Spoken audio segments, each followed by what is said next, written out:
because it never happened. Okay, so this nut, he got the society going. There were others who believed him. Others had flat earth notions as well in different parts of the globe in the 19th century, 20th century.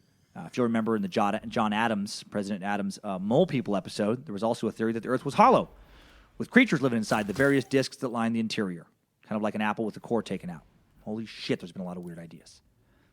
Okay, so now today, though, we have Daniel Shenton. No relation to Samuel, just two dummies with the last name of Shenton.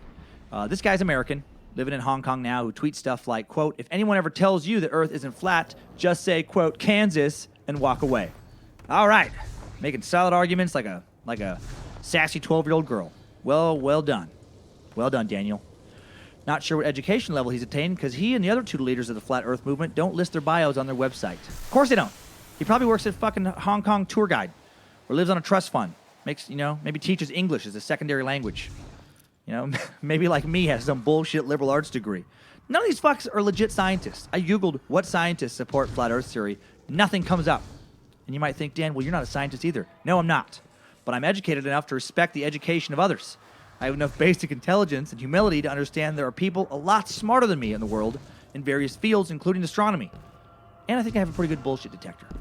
One of the driving mantras of my life has always been question the source. Don't accept the status quo. Be curious. Question things. So on one hand, I kind of get where these conspiracy nuts come from. They don't want to accept something just because someone's told them it's true, but they've taken that notion way too far. Continually question everything, and you're just going to go insane. And if you're going to present an alternative view on something that's presented as facts, make sure you've thought it through. Have an argument. Back it up with some kind of evidence, not pseudo-intellectual, half-baked crackerjack ideas. I believe the Earth is round because of the enormous visual evidence, because the scientific explanation of our solar system makes sense to me. It passes the bullshit test. It explains the stars in the sky, seasons, days, nights, air and naval circumnavigation, space exploration, etc. And I accept it as the best possible current explanation for everything because thousands of scientists and professors from every nation in the world, all the people who have thoroughly studied the subject, agree. The only people who don't are nuts. That alone should make you believe if you're rational. But some people aren't rational. And I love those people. I do love talking about them. I love the entertainment value of them. Two of the most well-known believers in in this flat earth stuff in the past few years, very entertaining. It's the hip-hop artist B.O.B. and Tila Tequila. You may remember her from MySpace if you're over the age of 18. So let's get into B.O.B., one of the most famous proponents of the flat earth theory. Real name Bobby Ray Simmons Jr. He's been very successful at music despite being uneducated enough to believe in a flat earth. This is a guy who's been nominated for multiple Grammys, collaborated with Bruno Mars, Big Boy from Outkast, on and on and on. And you might wonder, how could someone so successful believe in something so idiotic? I, for one, long ago stopped believing in any correlation between intellectual curiosity and or academic intelligence with financial or commercial success. A lot of dumb rich people out there who have the right type of talent and drive to make a lot of money, but know very little about the world around them. B.O.B. is one of these people. He was so musically gifted, he was able to land a record deal in the 9th grade. God damn, I wish I had that kind of talent. However, because he was making a lot of money, he also dropped out of school in the 9th grade. Do you hear what I'm saying? His formal education stopped at junior high, and he believes the earth is flat because he's terribly uneducated. So, thousands upon thousands of incredibly well-educated scientists on one side, hip-hop artist with a junior high education on the other. Also on his side, Tila Tequila, another flat earth promoter. If you're a guy, you may remember, let me just say it, jerking off to her steamy pictures on MySpace back in 2006 when she had 1.5 million friends. She parlayed that into some kind of disgusting MTV reality shows, some shitty music she made, clothing line, etc. She made a lot of money. And then MySpace went away and the internet porn became huge business and no one cared about Tila anymore. And then she went into porn with Vivid, releasing, I'm not making this title up, Backdoor and Squirting. Oh, wow. Yeah, I'm a pretty sexually open person, but it's like, I don't know if I'd want that on my resume. If you want to do some backdoor stuff, man, have fun with it. And, if you want to make porn, if that's your thing, fine. But Backdoor and Squirting, can you come up with a little better title? It doesn't have to be so just coarse. Okay. Also, she went crazy in 2016, aligned herself with the National Policy Institute, a white nationalist, read neo-Nazi organization based in Arlington, Virginia. She posted a picture of her, I've seen this picture, dressed like a Nazi standing in front of Auschwitz. She tweeted, women who complained about Trump saying grab her by the pussy are retards because I love getting grabbed by the pussy. LMAO. Ha ha ha. Oh, Tila. Her Twitter bio once read, alt-right queen, literally Hitler. That's a quote. All of this made that much weirder by the fact that she's fucking Vietnamese. How's that work? I guess even white supremacists make exceptions for hot Asians who are into anal sex. I don't know. But think about that kind of person. Think about the kind of person that is Vietnamese, but also a neo-Nazi white supremacist. Oh, man. Oh, my God. I don't know. 2016, this genius went on some Twitter rants about flat Earth. Here are some of her best tweets. Here's the first one. 2016, and nobody's been able to prove... Oh, by the way, nobody's is spelled Nobodys. She forgot that when you pluralize that word, it's I-E-S. I just wanted to point that out. 2016, and nobody's been able to prove to me that the Earth is round. Where is the curvature in the horizon? Hashtag flat Earth. Prove me wrong, damn it. Okay, here's a response from me on that.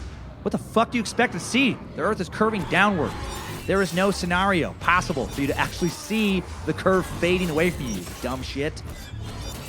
There's another tweet of hers. Oh, I love them. Why are all the buildings in New York City standing straight up? If the Earth was round, then some of the buildings would have a slight tilt. Hashtag flat Earth. Oh, fucking wow.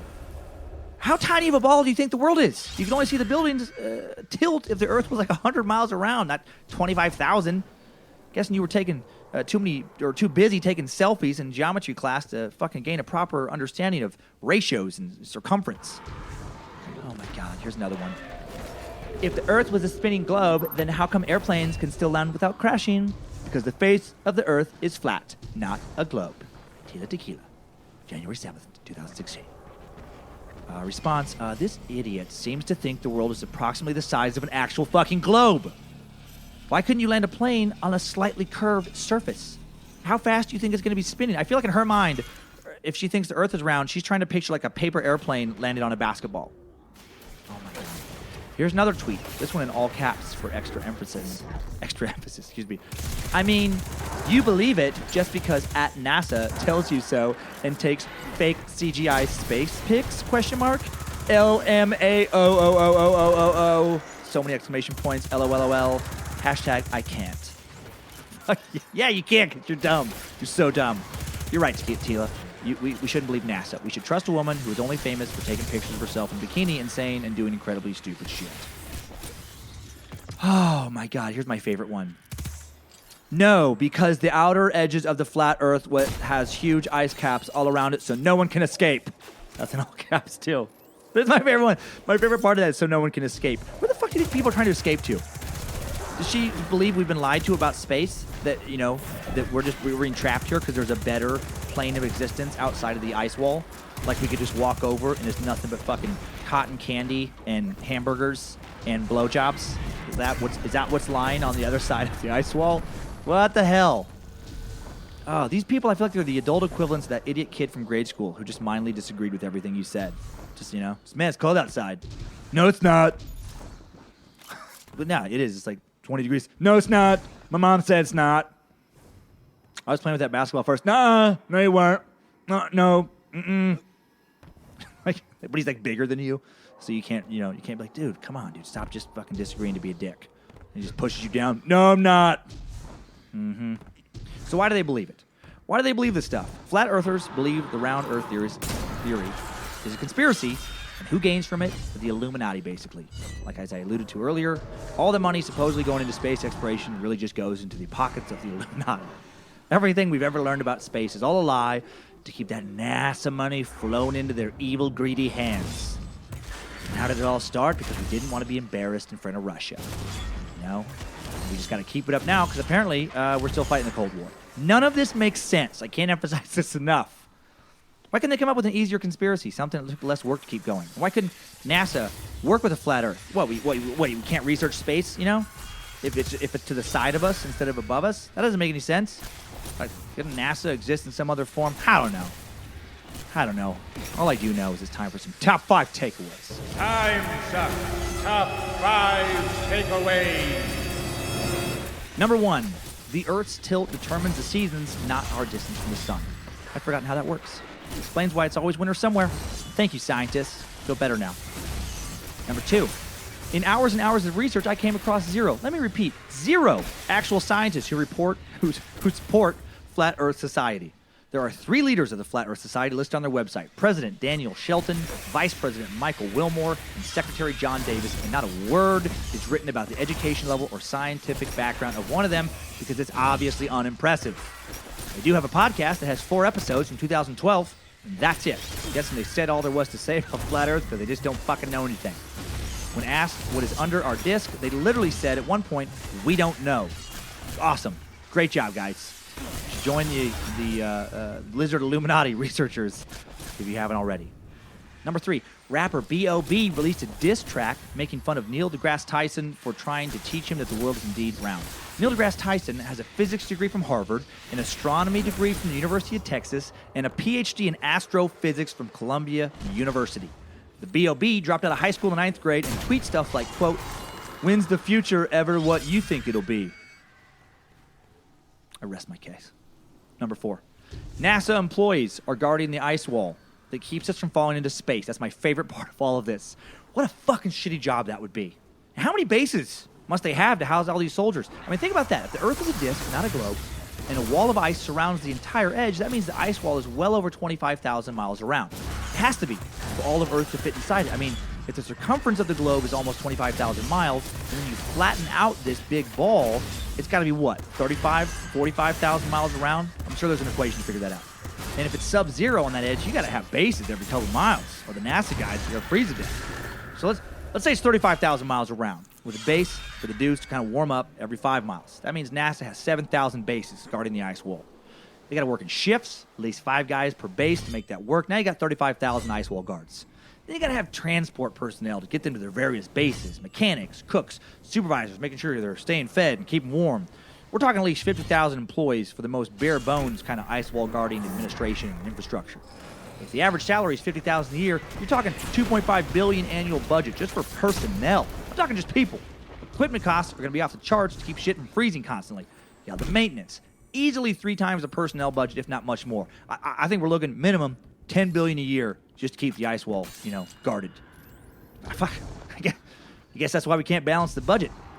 We're throwing all of our goddamn money at that ice wall. Number 5. Tila Tequila's ill-deserved fame is fading into history just as surely as the flat earth theory will also fade away again. I hope. She went from 1.5 million MySpace friends to having her Twitter account suspended for neo-Nazi propaganda to having a new Twitter account with even less followers than I have. She's a Vietnamese neo-Nazi. Let me say that again. She's a Vietnamese neo-Nazi. One more time. She is a Vietnamese neo-Nazi. That's a special kind of stupid. Timesuck Top 5 Takeaways. So everything I read about superstitious beliefs, it always reminds me of the same lesson. Education is important. Good education, critical thinking, hard science. And of course, that religion does make people believe in some crazy shit. Of course it does. Whenever you open your mind to the possibility of fervently believing in stuff that makes no logical sense, that you have to have faith to believe, you are also opening your mind to literal insanity. Believe in an ancient religion? Okay, why not believe in lizard people too? It's not as big a jump for you.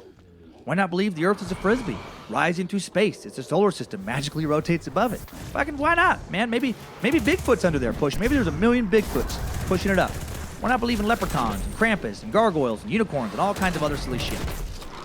You know what? Actually, you probably have a lot more fun. I kind of wish I could do that. I'm not joking, not being sarcastic. I bet life would be more fun if you just thought it was that magical. So I don't know. Maybe keep believing. Believe it's flat. I don't know. Me, I want to die with my eyes open. I want to die feeling like I had a better handle on the truth. I just want to kid myself about where I am, who I am. What's going to happen. Maybe that sucks. I don't know. Adults who believe this stuff, I think, are just the grown version, like I said before, of that annoying kid from grade school. Just the, nuh-uh, it's not. I've never been able to tolerate that kind of person. Some people just can't be reasoned with. Ron White said it best. You can't fix stupid. One of my favorite quotes of all time. Well, I believe in doing the very best I can to try to get the truth about every subject I can. Appreciate you guys sticking with me on that little plane of curiosity. And thank you again, man. Thanks for the downloads, the reviews. Let's keep taking this experiment and making the curiosity bigger and better. See what we can all learn. Keep sending me topics. I appreciate it. And last time, let's just recap one last time before I wrap this up, before I hit stop. who believes in a round Earth and who believes in a flat Earth. On the round team, in this corner, on the round team, we have Aristotle, Einstein, Stephen Hawking, Copernicus, Isaac Newton, Neil deGrasse Tyson, fucking everyone at NASA, everyone in every other country's version of NASA, everyone who has a genius IQ and telescope, everyone who's ever attended Harvard. Guessing on those last two, but I feel strongly that I'm right. On the flat Earth team in the opposite corner, we have Tila Tequila. We have B.O.B., which, another fun little bit of trivia, stands for fucking nothing. Do you hear what I'm saying? It's an acronym that stands for nothing. Dude's name is Bobby, a.k.a. Bob. B.O.B. stands for Bob. Ha ha! In addition, together we have the FlatEarthSociety.org, and we have a former coworker of mine, a woman who dropped out of college who believes in flat Earth, military bases on Mars, American slavery not being real. That's true. She's the only slavery denier I've ever met. Don't understand how she got there, but she believes that slavery never happened. So believe what you want, but the experts seem to be piled up a little on the round side. So have a great week, everybody. I'm going to watch a YouTube video of the Earth rotating, made up from satellite photos taken in 1990, and marvel at NASA's Photoshop skills and just wizardry in making us believe what's obviously not true. And if I'm wrong, and you find out yourself that the Earth's outer crust, you make it out there, and realize I'm wrong. I hope you make it past the NASA SWAT team. I really do. I hope you climb that ice wall. I swear, I really do. I'm rooting for you. Climb that ice wall. Take a few pics of the Earth's edge on the other side. Take a few little pics of it dropping off into space.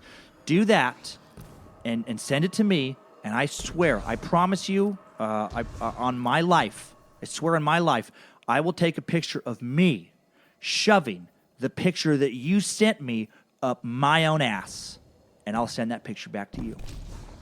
And I'm going to leave you with that image.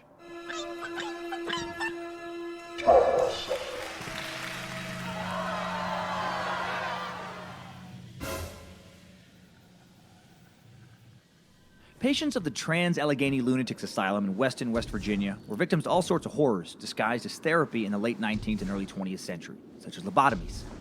Lobotomies were a medical procedure, and I use the word medical very loosely here, in which a patient/helpless victim would be first rendered unconscious via electroshock, which sounds like a horrible way to be rendered unconscious. I guess general anesthesia, which they did have access to then in some rudimentary form, was just too much of a hassle. Should we get some ether, doctor? No, just that's clear across the building. just grab me those wires. Just grab me those wires. Way more fun to shock him to sleep anyway. Then the doctor/sadist/monster took a sharp ice pick-like instrument. It actually became known as the ice pick method, which is not a comforting way to describe brain surgery. Doctor, what surgical tool would you be using for the brain operation? I think I'll go with the ice pick today, nurse. Why don't you head to the staff lounge and retrieve my medical instrument from the refrigerator? Then the doctor would insert the ice pick above the patient's eyeball through the orbit of the eye into the frontal lobe of the brain, moving the instrument back and forth. Because why not? Just wiggle it around in there. What could go wrong? That's just their noodle you're fucking with. Just their eyeball the old ice pick is bumping up against. When you're done, why not just get a sledgehammer and cure their upset stomach? Then the doctor would do the same thing on the other side of the face because, ice picking through one eyeball into the old thought factory just isn't going to get the job done. They also used electroshock therapy for all kinds of other stuff, in addition to prepping patients to be turned into zombies. Stuff like, you feeling sad? Let's shock your brain a little bit. You look tired. Time for some bolts. Don't enjoy being shocked all the time? Well, strap in. A little more juice will cure you of not liking getting juiced, you party pooper. Hydrotherapy was also used, a form of treatment that when used today can be as innocuous as a cold shower followed by a hot shower, causing the body's surface vessels to constrict and pushing blood to the body's core, flushing internal organs, including the brain, with fresh blood and conserving heat. Hot water following this pushes blood back away from the internal organs, back out into the surface vessels, and away from the brain, cleansing the body's core. Back in Western West Virginia, though, hydrotherapy meant being forced to remain in an ice-cold bath for hours on end, patients sometimes restrained, tied down into the freezing tub, often as a punishment for misbehaving rather than as treatment. We notice you've been acting out and trying to escape from the hospital, which is really strange considering we've been shocking the shit out of you several times a week. Maybe being tied down into a tub of ice will get your mind working right. If not, I guess we'll just have to bring in Dr. Ice Pick McBrainstabber to heal you. We're just trying to heal you. Well, I'm not sure anyone was properly healed in the early days of the Trans-Allegheny Lunatic Asylum or any other of America's late 19th and early 20th century asylums. Find out just how bad it got, how much worse it was before asylums. Take a little peek into some of the worst, most terrifying mental institutions in the world's history, along with the state of psychiatric care today in this truly mind-boggling and utterly insane edition of Timesuck. You're listening to Timesuck.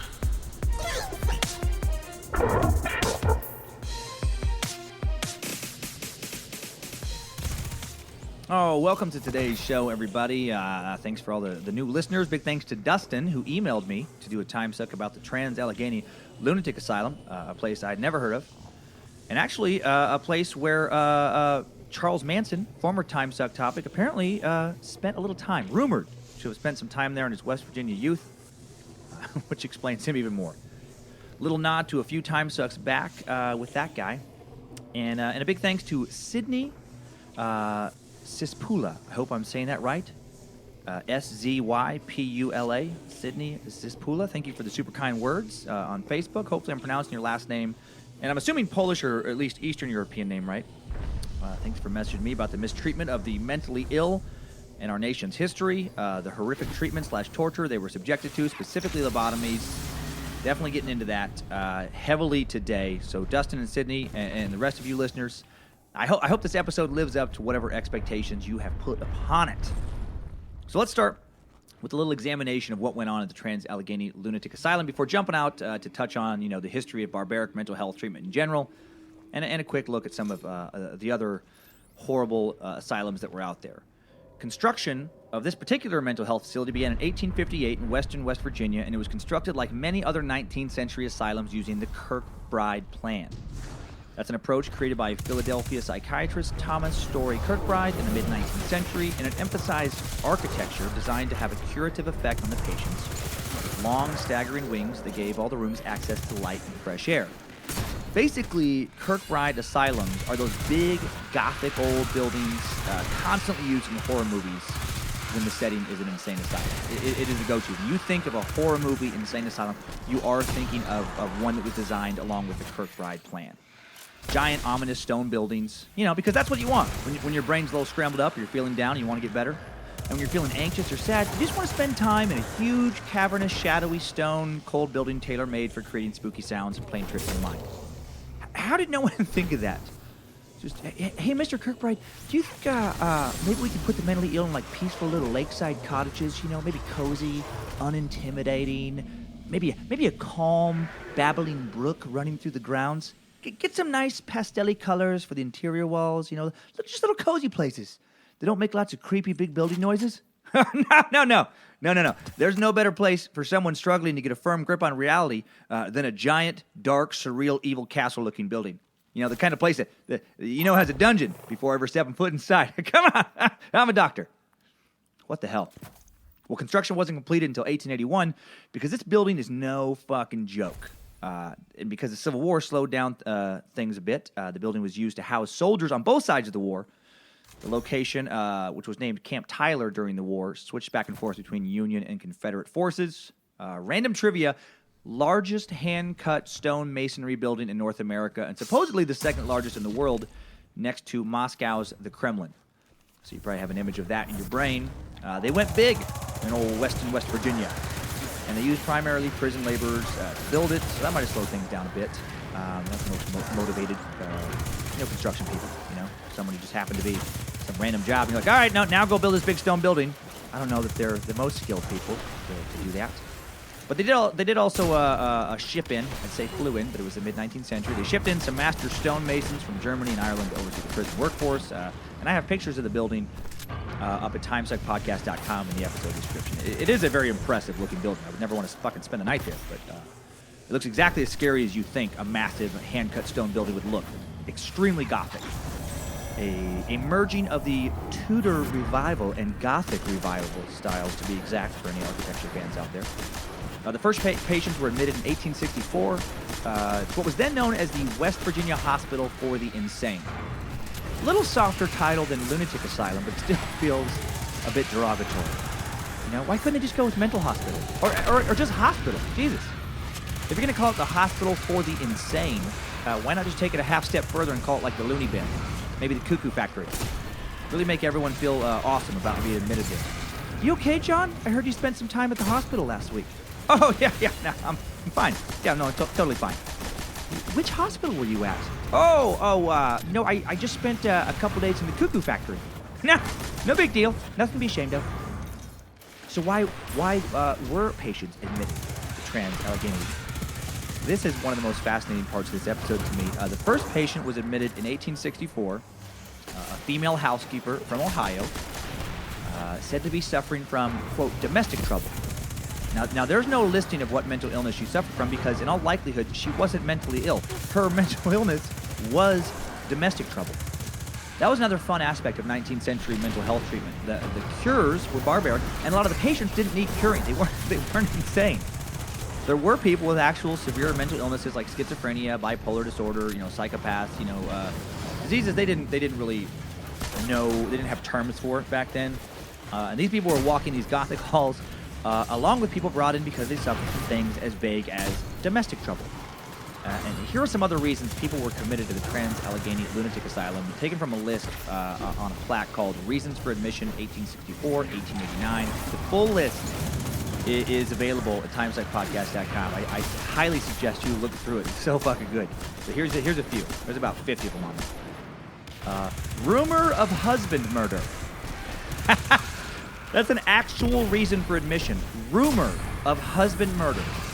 Ma'am, we believe you may have murdered your husband, and you know what? Maybe you didn't.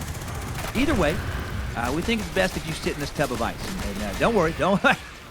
We are doctors. This is Ice Pick, Dr. Ice Pick McBrain Stabber, and this is his associate, Dr. Shocky McShocky. Novel reading, another one. Novel reading, as in reading too much fiction. Janice, I'm worried about you. You've been reading a lot of books lately, not just textbooks. You crack open that copy of Moby Dick one more time, and I swear to Christ I'm taking you to the cuckoo factory.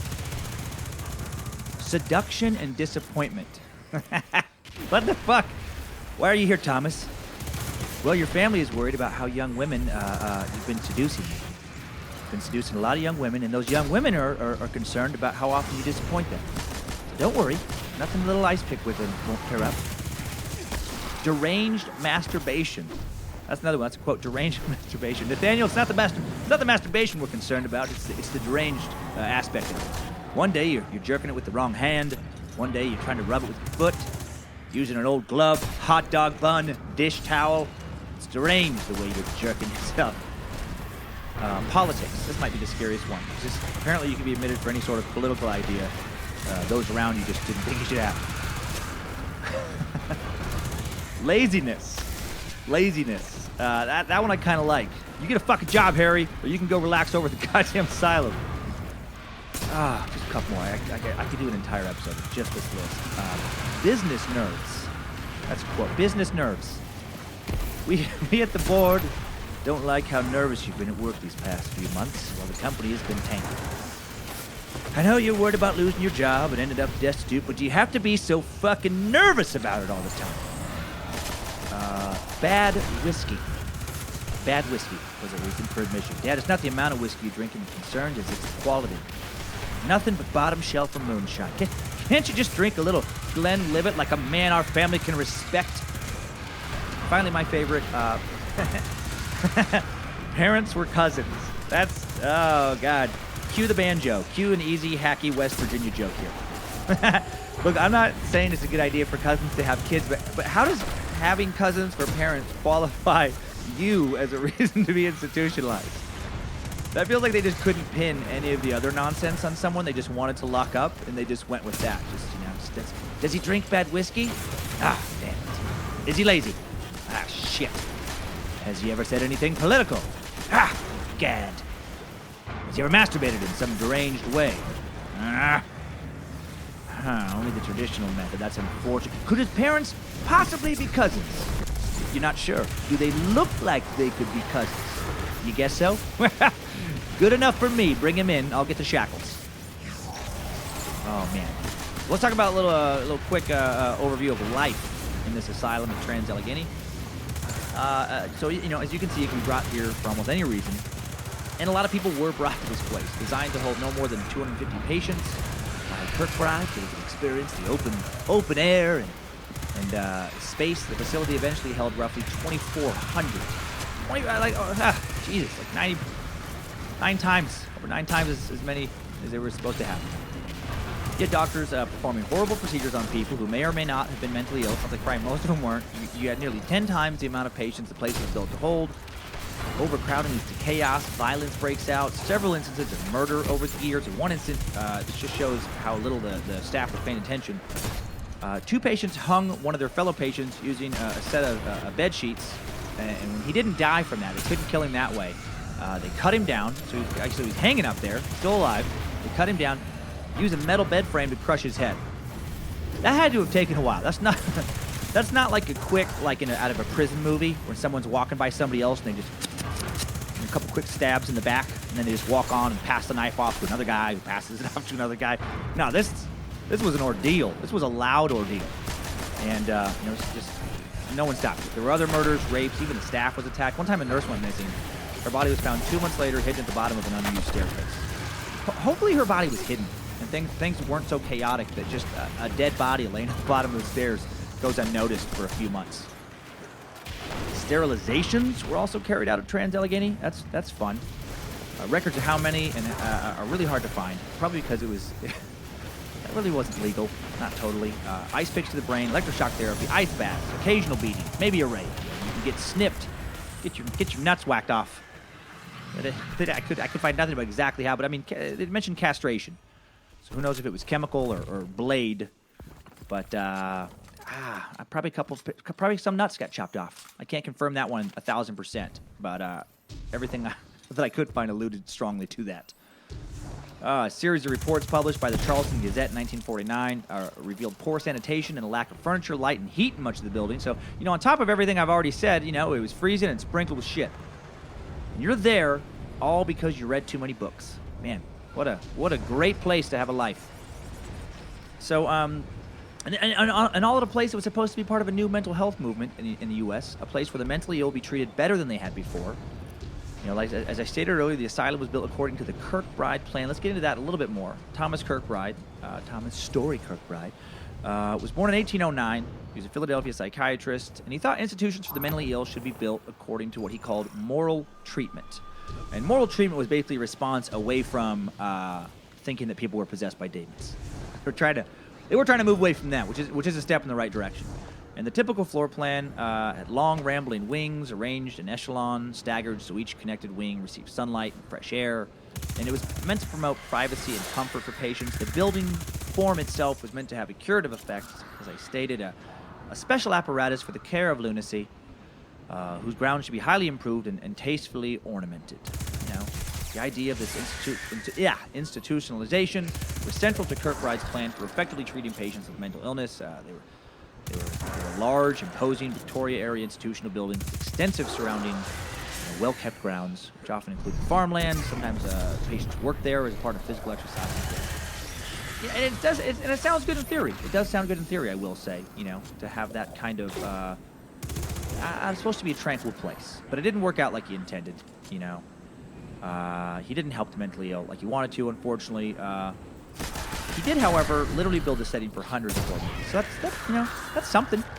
His giant, scary mental hospitals are all over the place, and most of them are now in ruins. And over 60 were built in the mid to late 1800s. And again, they're built all over the place, from Wenton, West Virginia, to Philly, to D.C., Cleveland, Napa, California, Bangor, Maine.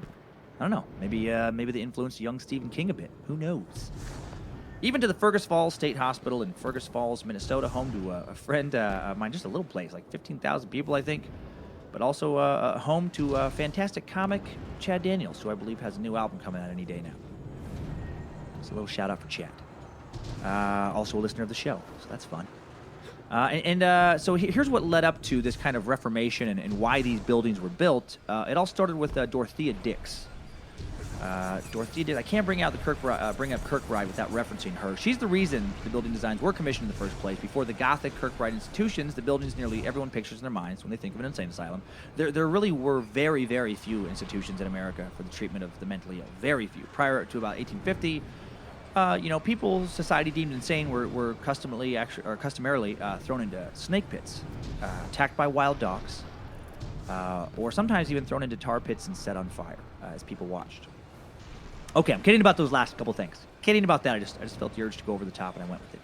No. In the early 19th century, there were, again, very few hospitals for the mentally ill in the United States. The first institution dedicated to the treatment of the mentally ill was the Eastern State Hospital in Williamsburg, Virginia. Started admitting patients way back in 1773. Even earlier than that, the Pennsylvania Hospital, founded in Philly back in 1751, it had a small section dedicated to the treatment of the insane.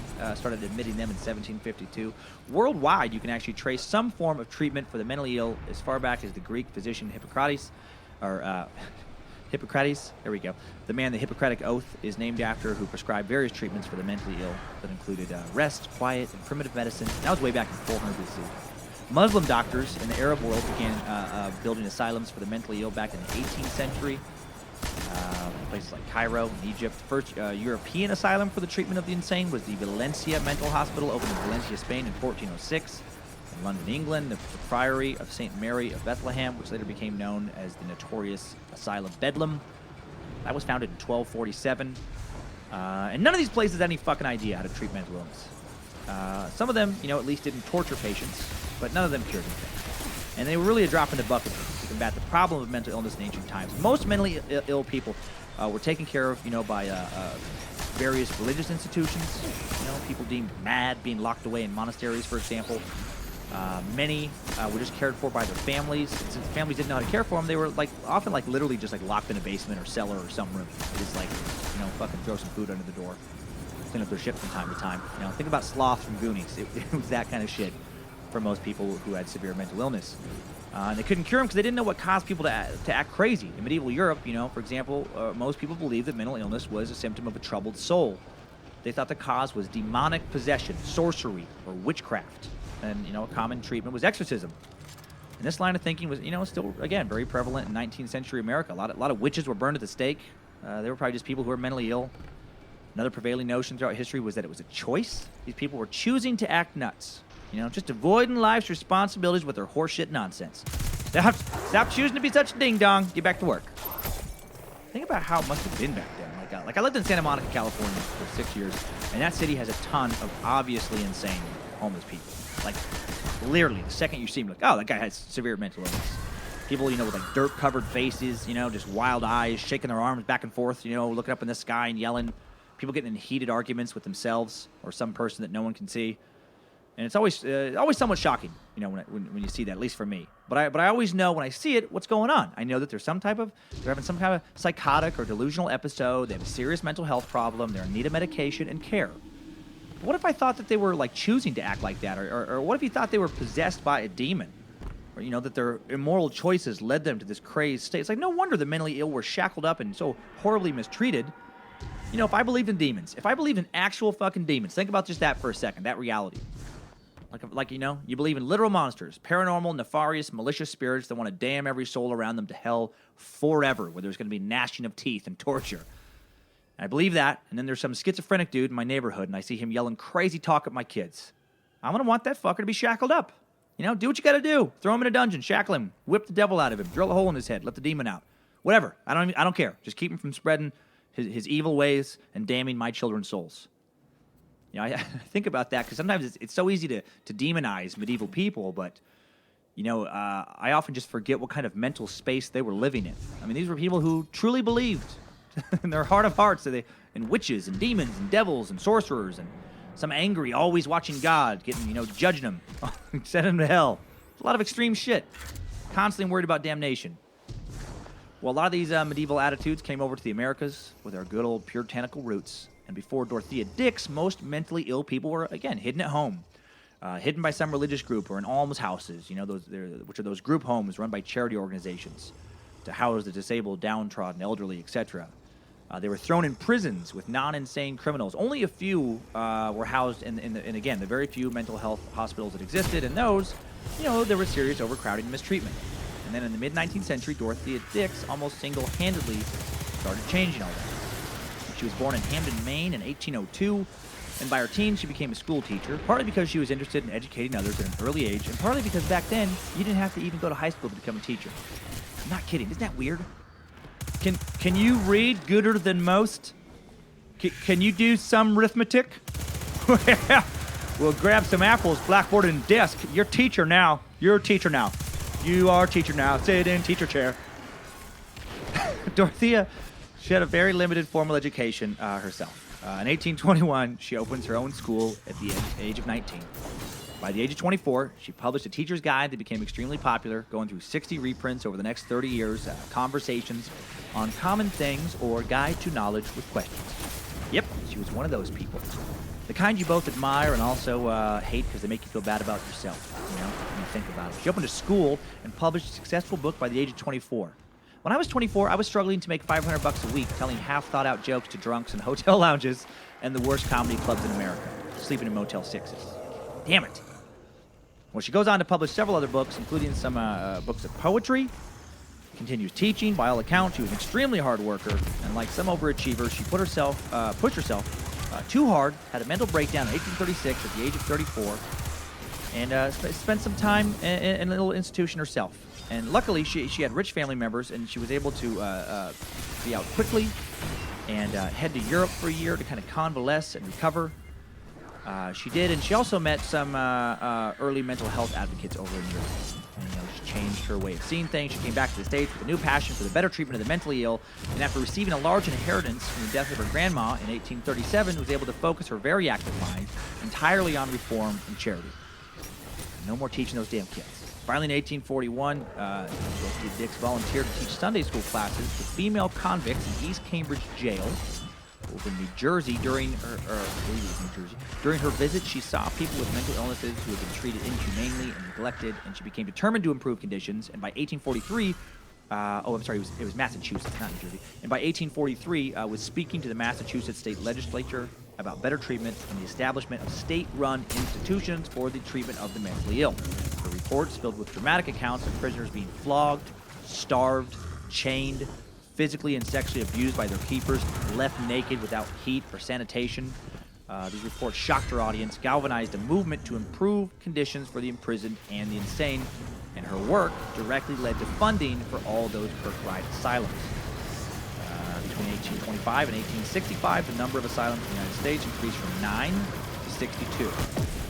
And then it just, kept on increasing from there. Sadly, those places ended up becoming just as bad as the places she was getting people out of, but at least the government was starting to take treatment of the mentally ill more seriously, and it did help improve the mental health movement in the effect that it went away from these old beliefs and demonic origins of mental illness, and the belief that, you could just will yourself into getting better, and then they knew something else at least was going on. And then interestingly, Dorothea Dix died in 1887 at the age of 85 in a New Jersey hospital in Trenton, one of the asylums she helped establish. How was that for dedication to the cause? This place is good enough for the mentally ill. It's good enough for me. I don't think I'd be that committed. Well, if you're so proud of your new mental health facility, why don't you just go live there yourself? On second thought, I'm actually not that proud. I'm gonna go grab a nice hotel for my final years. Someplace with room service, someplace without poorly treated inmates. So anyway, that's a little info about how asylums such as the Trans-Allegheny Lunatic Asylum in West Virginia came to exist. Brief overview of how things were for the mentally ill before the advent of asylums.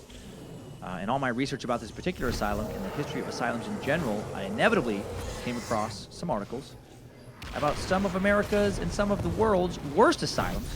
So let's take a peek and do a little bit of what I found and dig into a new segment I'm calling Super Scary Stuff.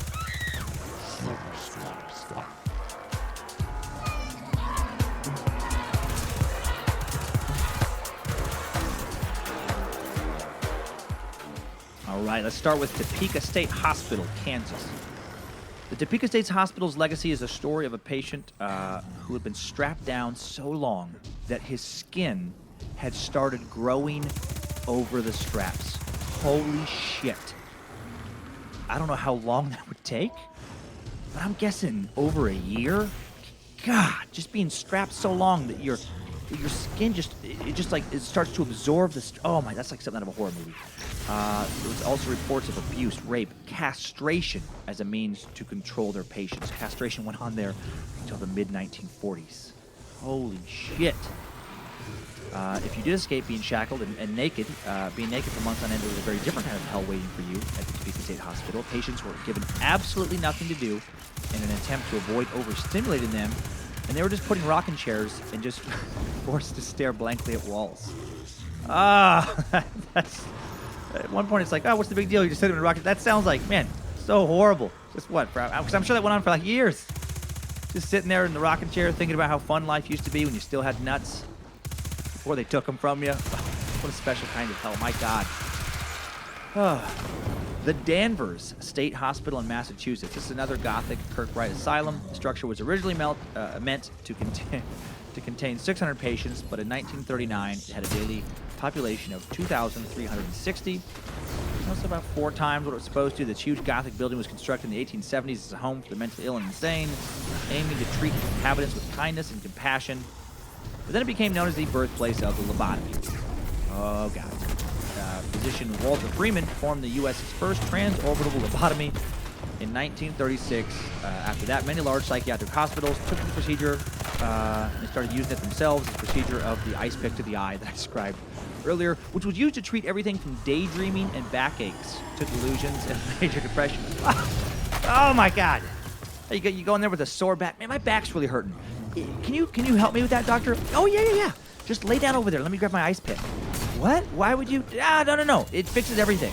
We found out that just a little picking around, a little stabby motion through your eye into your brain really just kind of knocks out most of everything. You won't care about anything after that. Oh, man. The doctors did other things there, like overdosing patients on insulin, putting them into these comas. That was supposed to somehow cure mental illness. Violent shock treatments.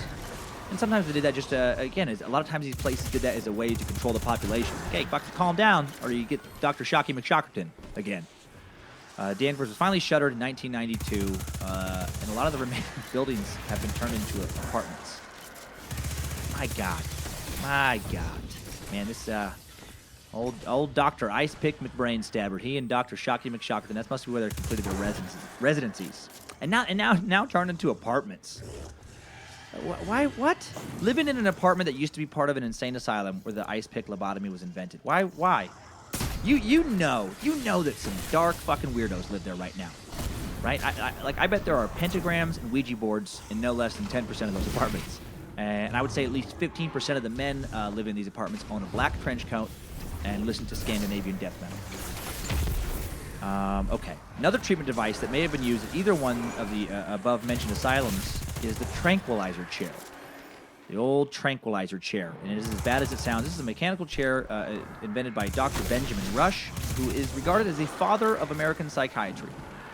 It was devised in order to treat or constrain mental patients during treatment. Dr. Rush, he was the first psychiatrist in America to believe that mental illness is a disease of the mind and not a possession of demons. And that's the only good thing he added to it. His classic work, Observations and Inquiries Upon the Diseases of the Mind, published in 1812, was the first psychiatric textbook printed in the U.S., and his belief at the time was that, madness was an arterial disease, an inflammation of the brain, as it was believed that mental illness was caused by abnormalities in the bodily humors or blood. This chair was designed to allow a physician to easily bleed his patient and or treat the humors themselves by controlling blood flow and pressure. So bleed them, or you could just cut off circulation to various parts of the body. Rush believed that holding the patient in a specially designed confining chair would control blood flow to the brain and lessen muscular physical activity to lower blood pressure and heart rate. Basically, the mechanics of the chair had the patient restrained so as not to move at all, and force physical relaxation. Certainly very relaxing. A patient would sit upright with their arms, legs, and chest bound to the chair while their head was kept in a partially open box. I have a picture of this chair at Timesuckpodcast.com. It is fucking horrific. It's like a torture chair. It's an obvious torture chair. To be fair to the doctor, bleeding via cutting open a vein or artery and literally just letting it bleed for a while was a popular treatment of the day. As was applying a shit ton of leeches to someone's body, which that one was more popular in Europe. But even George Washington would bleed from time to time when he wasn't feeling good. Just get that bad blood out. Ugh. Okay. Now let's cut to the modern day. Everything we've looked at so far has been what's gone on in the past, what's gone on in America. Let's see what's going on right now in a horrible Central American mental health facility, the Frederico Mora Hospital.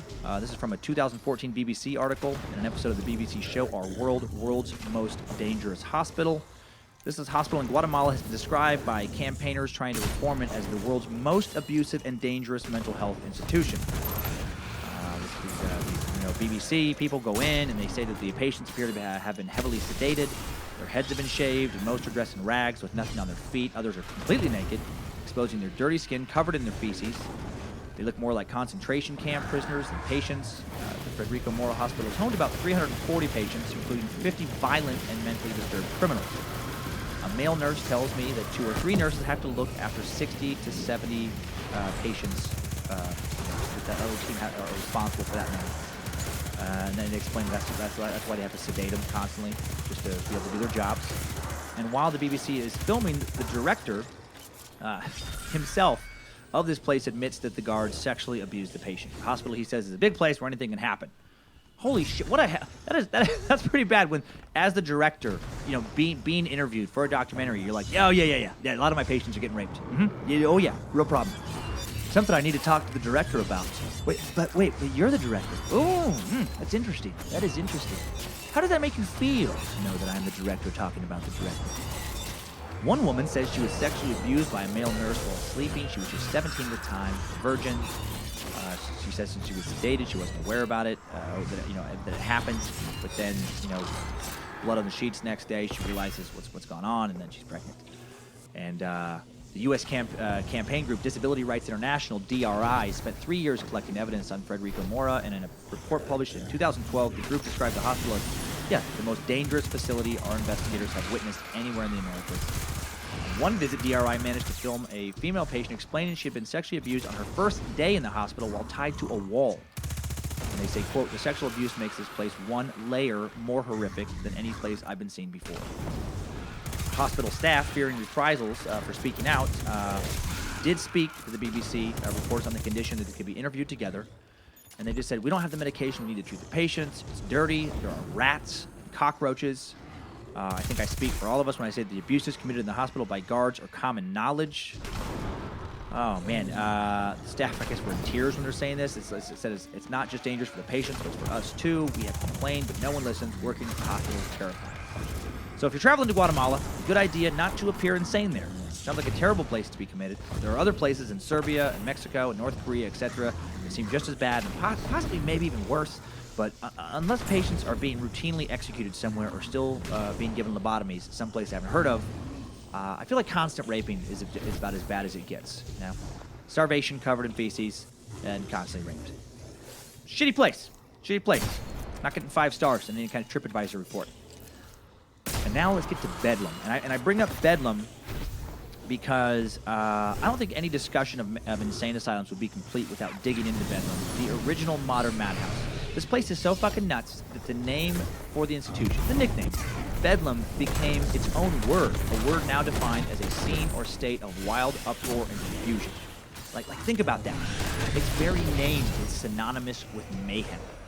That says a lot. So here's a quick history of it. It started innocently enough as a charitable institution, but eventually Bethlehem Royal Hospital became known as Bedlam, one of the worst places in the world. In 1247, the Priory of the New Order of St. Mary of Bethlehem opened it in Bishopsgate, London, and its original goal was to collect money to aid the Crusader Church. Monks managed the building, donated collected coins to the poorest in London, and then it went from a charitable institution to an asylum a couple years later as the monks noticed a number of mad, homeless people, just on the streets of London. No one obviously understood much about psychiatry in those days. We already know that now.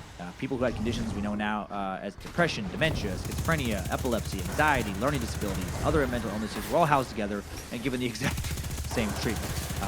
This treatment administered by the monks included daily punishments and lessons in scripture. They were given a diet. It was very plain, free of vegetables. I don't know why that should help. Inventory records show that the monks purchased chains, locks, manacles, stocks, those little things where your head gets put through the board and your hands and you're just fucking stuck there. Presumably devices that they used for, treatment. Yeah, that sounds great. Just torture bread, meat, and Jesus. If that doesn't get you feeling better, you're just being difficult. I'm sure that place was a living hell for everyone who stayed there. The monks were replaced in 1370 by King Edward III. Why did I just call him Ed? They were replaced in 1370 by Ed. Eddie. King Eddie. The people he appointed in their place became known as keepers, and they had little to no experience with treating the mentally ill or even working in the hospital. But to be fair, who the fuck knew anything about mental illness back then? 1403, hospital treasurer Peter Taverner What a British-sounding name. Mr. Taverner, Barrister Taverner, was found guilty of theft and embezzlement. By now, the hospital was already known as Bedlam. Bedlam. Such an Eton sounding name. Bedlam. When the City of London took over the management of the hospital in 1546, the governors of Bridewell appointed their own keepers. Things got much worse after that. After an inspection in 1598, the hospital was deemed not fit for any man to dwell in. That's a quote. And called, quote, loathsomely, filthily kept. And this is by medieval standards. So you know it's fucking terrible. I mean, this is when people are used to living on dirt floors with no proper sanitation, and they're like, oh no, no one should live here. Ugh. At the time, there were 21 patients who had been locked up for the better part of a decade, probably in shackles, you know. One had been there for more than 20 years. Ugh. King James, how do you live that long in that kind of situation? King James I appointed Hilkiah Crook, Mr. Crook, perfect, to administer the hospital. Should have picked someone else. Yeah, true to his name, he embezzled money, stole from patients, took the charitable donations for himself. Whatever money he didn't, or whatever things he didn't keep, he sold to the patients. So something like people would like give them food, you know, for charity, and then he would charge the patients for the free food he was given. And if you didn't pay up, you fucking starved to death. My God, you're already in this torture hellhole pit, and now you have to. How do you even pay for food? You just have to hope that like family members, you know, give it to you. If you're abandoned, you're just shit out of luck. Well, the new King Charles I orders an inspection of Bethlehem in 1631. And that, again, that's if you're confused why I'm going back and forth with names. That's the official name. Bethlehem, Bedlam, they're synonymous. Launched an investigation when it was determined that most of the patients were probably going to starve to death.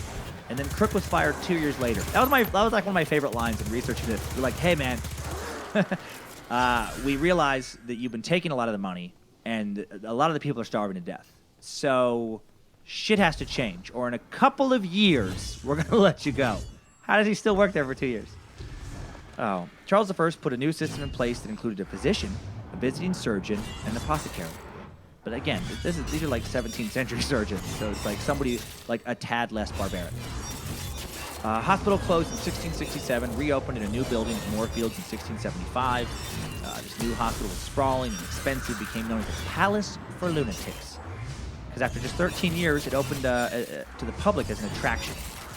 And just for people coming in to see the attraction, 2 ominous statues were installed over its entrance gate. One named Melancholy, who appeared calm but sad, and the other named Raving Madness in his crazy pose, who was chained and angry. How fucking evil is that? Let's let the public come in and mock the patients. Let's put 2 scary, evil-looking statues out front to give the place kind of a haunted house vibe, too. Just make it real cartoonish, not take it seriously at all. And the patients were still cruelly treated at this pretty palace. They were regarded as prisoners instead of ill people. They were neglected, starved, locked away in isolation. And then the visitors were allowed to come there, interact with the patients, kind of like they were seeing animals in a zoo. People from all walks of life would give the patients pennies to encourage them to sing songs and fucking dance. My God! Here's a penny, you nut. Now do a little jig for me. Jesus! That's so cruel. The patients were forced to meet the visitors against their will. You know, you don't want to fucking dance? Well, too bad. Here's the whip. Get out there. Go on and dance. And even better, the visitors weren't even supervised. They could just kind of come as they please, walk around anywhere they went. They were able to drink alcohol. I don't know if it was served there or not, but they would come there and get drunk. And it says holidays drew particularly large crowds that often turned loud and rowdy. One writer living in London said Bethlehem was, quote, a dry wart for loiterers, a promenade of rogues. I love the language used back then. Henry Mackenzie's 1771 work, The Man of Feeling, described a visit to the hospital as follows, quote, their conductor led them first to the dismal mansions of those who are in the most horrid state of incurable madness, the clanking of chains, the wildness of their cries, and the imprecations which some of them uttered formed a scene inexpressibly shocking. Again, holy shit. You know, let's not only let the general public come gawk at our patients, let's let them get drunk and just party there and just not even supervise it. Like, imagine if a young, good-looking female patient at this place. Her life was a parade of horrors. You know it. Well, a new manager came in 1795, John Haslam. He believed he could cure madness and practice his own brand of therapy on his patients. They were beaten severely until they could behave the way he demanded. He wanted to beat the bad behavior out of them. His therapeutic approach involved, quote, complete domination. So he sounds like a real fucking peach. Patients were given cold baths, made to sit in swings for rotation therapy. This is one of the most horrible methods I found here. Just so nonsensical and absurd. Rotation therapy is when a patient is put in a chair that's suspended from the ceiling by something like a chain, and then the chair was then spun at the direction of the doctor, sometimes at more than 100 rotations a minute. The patient would often vomit, experience extreme vertigo, pass out, but this was all seen as healthy reactions with potential for healing. Again, I have a picture for this device up at timesuckpodcast.com. Who thinks up this shit? What quack doctor comes up with some correlation between vomit and better mental health? God, life sucked when no one understood how the body or the mind worked. They thought you could just vomit out mental illness. The chief surgeon at this time was Brian Crowther, hired by Haslam himself. Crowther began doing experiments in the morgue, carefully dissecting the brains of dead patients. So he sounds like an interesting dude as well. 1814, an outsider visited the hospital, saw these deplorable conditions, found patients chained to walls, naked, malnourished. Patients were also victim to bloodletting by leeches, cupping glass therapy. You may have heard of that from the Olympian Michael Phelps. Remember, he had those bruises on his body this last Olympics. They had some kind of suction cup thing to pull blood to the surface, increase blood flow, increase athletic performance. I don't know if I buy any of that shit. But I'm sure it wasn't used for that in Bedlam. It was just like, let's see if this painful, odd blood-moving technique does anything for these poor people's broken brains. There was the inducing of blisters, which is even worse than it sounds. They would just fucking burn people to create blisters on the skin and then drain the blister of that good old insanity juice. Looks like you got a little bit of insanity juice in your blister. What the fuck? What if that actually worked? Who knew? Who knew the voices in my head were coming from the blister juice? Oh, good thing you poured some of that boiling water on my back. At the time, I thought it was just needless torture. But you, sire, are a visionary. Treatment was so severe that the facility refused to admit patients deemed too meek to withstand it. You had to be strong to even be admitted there so you could withstand the torture. And indeed, many of those people didn't even survive. Modern investigations have uncovered these mass graves on the property, dug exclusively for those who died under Bedlam's hair. And it's just the conditions, man. One guy there, this former Marine, was inside a chain harness, like this weird, chain harness swing that could be controlled by the staff. And basically, when they pulled on it, he was just slammed against the wall. And this man had been in this rig for 9 to 12 years. 9 to 12 years in a fucking swinging torture chair, getting slammed into the wall. How in God's name do you rationalize using that as some type of curative device? I don't think you do. I think you piss off somebody and spend the next 12 years regretting it, you know? Really regretting saying, what are you going to do about it then? What are you going to do about it? And then the next 12 years just oh, shit. Eventually, sketches of the inside of the hospital were published in the newspaper, forcing yet another investigation. It was become the biggest investigation in the history of any asylum. Both Haslam and the chief surgeon were fired. Should have been killed. Jesus. Things finally changed, but again, they're living in a different time. Things finally changed when resident physician William Hood took over in 1852. His therapeutic techniques promoted a more peaceful, quiet environment. He brought in magazines and crafts to keep patients busy. He even held monthly dances where patients would mingle with the staff and visitors, but not in a creepy, weird way like before. A new building was purchased in 1926, and the entire operation moved to Beckenham in 1930, and Bethlehem remains there to this day. The museum was opened in 1970 to display artwork from patients and archives from the hospital's history. They continue to provide psychiatric care. The days of chaining patients to the walls and starving them, thankfully, are over. It is still referred to as Bedlam, though. Oh, man, if only Tide Swinging Chair Guy was alive to see how far they come.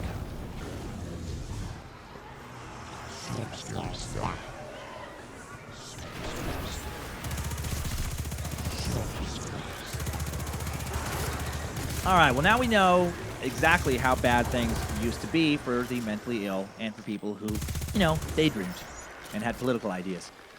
Today, at least in America, the mentally ill seem to be treated a lot better. I'm sure there's some level of abuse in certain places that continues, as it has against the helpless in large institutions since the dawn of, humanity. But things overall are way better than they were as recent as the mid-20th century. According to numerous articles I've read about the state of modern mental health facilities in America, they no longer use straitjackets, something that was at least, was the least of your problems back in the 19th century. Straitjackets were invented in 1790 and routinely used in all the facilities I described, such as Trans-Allegheny. Now they use chemical restraints, which is a pleasant euphemism for a knockout drug. Still, I do think being drugged is better than being kept in a straitjacket or, chained to a wall. You get to bring your clothes, except for belts and other stuff you can hurt yourself with or hang yourself with. You actually wear what you want. You probably have to leave your favorite knife necklace or brass knuckle belt buckle at home, but you at least don't have to wear a hospital gown or be naked, covered in shit. You're generally not stuck there for years. Most people only stay 72 hours or less, because that's the law in most states for how long a psychiatric hospital can hold you without your consent. I mean, that's obviously not true for the criminally insane who are sentenced to those places, but odds are you're not going to spend 10 years in some padded room because you have business nerves or drink bad whiskey.